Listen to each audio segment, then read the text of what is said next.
getting our AM walk in with wifey. She's so excited, can you tell?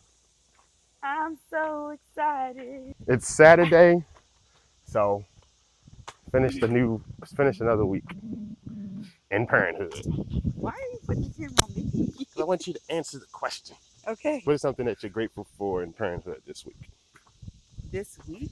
This week, it's Saturday. The week just ended. Well, this is always, but I'm grateful to be able to spend time with Haven throughout the week and watch her grow. Because when I look back at pictures, you don't notice. It's like the saying, the years, I don't know, I'm gonna mess this up. The years go fast, but the days go slow. But I can't really tell the difference in her growth every day. But when I look back at pictures, I'm like, oh my gosh, she's grown so much.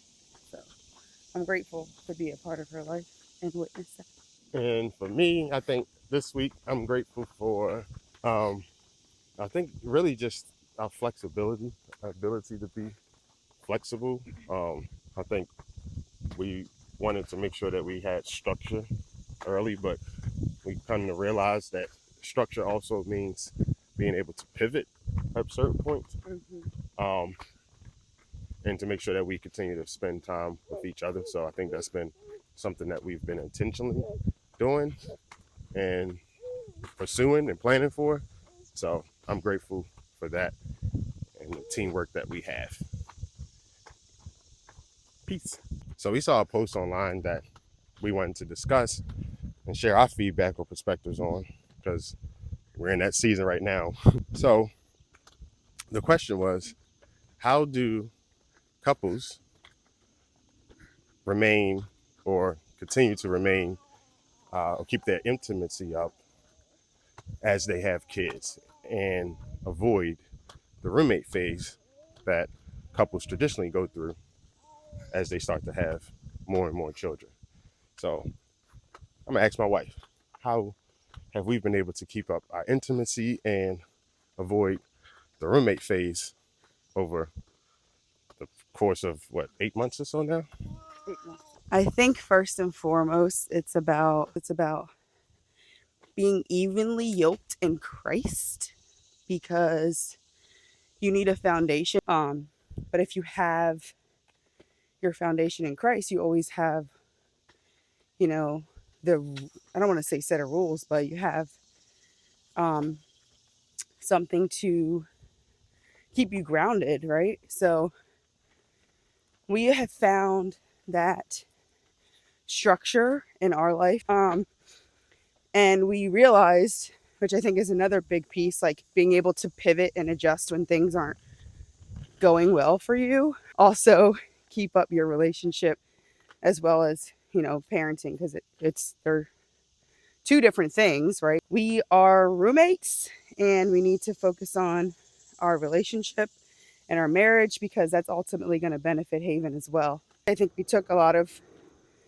things from a lot of different methods, but Haven now sleeps through the night in her own crib. She takes naps in her crib, and that gives us time to be able to be better parents and spend time together and plan, whether it's financially, spiritually. I think being evenly yoked in Christ, recognizing and working through things together, and then being able to pivot. But you have to just make sure that you're always focused on each other, right? Because your marriage comes first. I think the biggest contributing factor for us to maintain intimacy, as you mentioned, was, of course, being centered in Christ, having those discussions, whether it be tough or difficult or whatever, but being able to have those discussions of what we want our lifestyle to look like now that we have kids and not just kind of coasting through. So what we wanted to make sure we instituted was structure.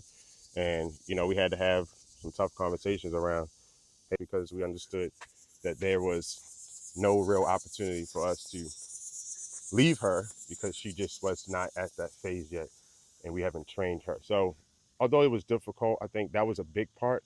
The second piece was enlisting some support, right? But that was also a big point of our structure, was making sure that we had individuals in our lives that we could support us through that journey of new parents or becoming new parents, and how that really looked for us in a in a way that was, I think, conducive for our relationship. And then lastly, continue to, reassess.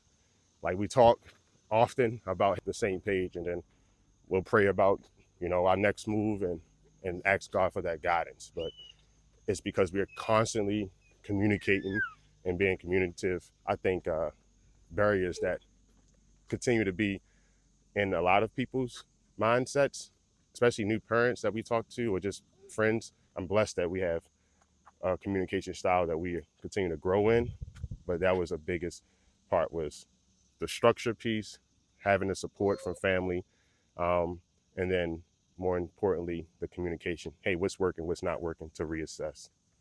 So.